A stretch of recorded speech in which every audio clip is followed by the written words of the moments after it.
I did go out to the Ford and I did what I like to call a discovery patch, about 6 inches by 6 inches. I started off at 1200 grit and progressed in steps to the 5000 grit, and then a series of pad and polish combinations. And because I was assured that was incredibly old lead paint, I decided that I was done with that panel, and I think I was pretty much done with the day.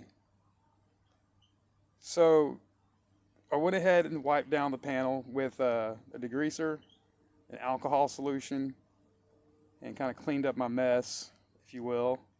And then I rubbed the little area down with paste wax.